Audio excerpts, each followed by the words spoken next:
Mr. President, ladies and gentlemen of the Senate, Senate Bill 283 provides that a resident of Virginia shall not be required to obtain or maintain a policy of individual insurance coverage. And this applies regardless of whether the person has or is eligible for health insurance coverage under any policy or program provided by or through his employer or a plan sponsored by either the Commonwealth or the federal government. It ought to be obvious this bill is directed at legislation that is currently pending in the Congress concerning health care. This is not a bill that deals with health care. It is a bill that attempts to reinforce the Constitution of the United States. Never in the history of this country has the Congress mandated that all citizens of the United States purchase anything. I would argue that there is no provision of the U.S. Constitution that gives the Congress that authority. They can and have passed legislation that regulates commercial activity, regulate what we can do, but cannot require that we engage in those commercial activities. If they could do that, there was no need for the Cash for Clunkers program. They could have just ordered us to go out and buy a car and provide a subsidy if necessary to do so. If they can mandate this, then they can mandate anything. My good friends on the editorial page of the Virginian Pilot have termed me a rabble-rouser for offering this bill, indicating that we are trying to solve the health problems at the state level. I can assure them that this bill does not solve the health care problems this country faces. What it does do is reinforce the Constitution of the United States.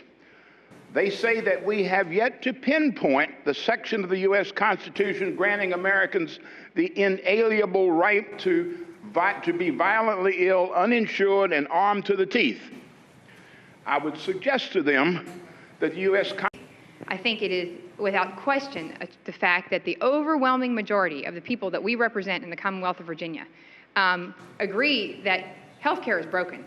I would never dispute that, and that we are in desperate need of reform. But I think they would all dispute that we are in a position, we as members of this body, whose right it is, whose obligation it is to uphold the sovereignty of the Commonwealth of Virginia and our constitutional obligation, it is a violation of that trust and that fiduciary obligation to cede all of that to the federal government.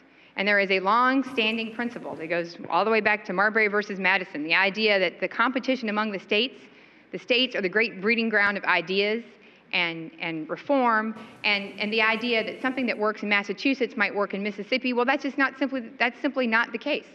And I think what this bill speaks to is something very simple, and that is the idea that all of these reform measures and all of these debates, and I think it is wrong to characterize this as anything other than something that the overwhelming majority of the people in the Commonwealth of Virginia, and certainly around the country, and certainly in the case of Massachusetts, where they just spoke very clearly. They have a state plan that people in Massachusetts are, I think many of them, very happy with.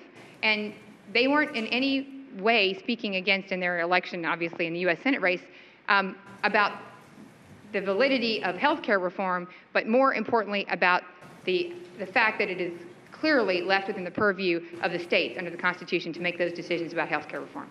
Thank you, Mr. President. Thank you, Senator. Final question, Mr. President. I would ask the Senator, in her opinion, why is it that the federal government can require us to make the ultimate sacrifice, that is to give up our lives for this country, but cannot ask us to buy health insurance? Senator from Fauquier, Senator Vogel.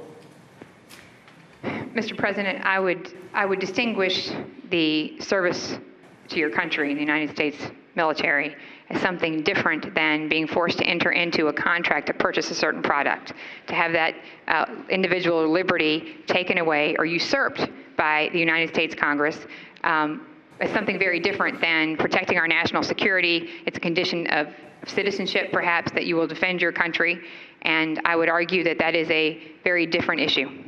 The question of whether or not we're simply talking theory here, we're not talking theory. We're not simply talking theory.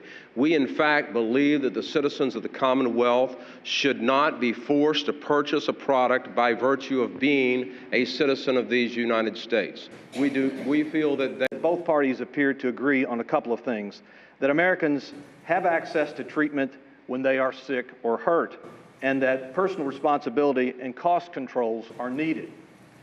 But while the goals may be the same, there's a grand canyon of divide on how we get there, and the current administration's proposal have helped to demonstrate just how wide this fissure is. To support government mandates in this environment is to support an unwise and ultimate federal takeover of a huge segment of our economy. This is something we must not support. For these reasons, despite my ongoing commitment to cost-effective care and reform of underlying principles of our healthcare system, that everyone should have access to care, quality care, I am voting in support of these bills. Virginians are sending a powerful message to Washington, rejecting the approach of too much central government control of medical decision-making. As Virginians, let's do what we've done in the past. Let's help Washington. Question is, shall the bill pass? Senate Bill 283. All in favor of the passage of the bill will record their votes aye. Those opposed, no. Are the senators ready to vote? Have all the senators voted? Do any senators desire to change their votes? The clerk will close the roll. Ayes 23, noes 17. Ayes 23, noes 17. The bill passes.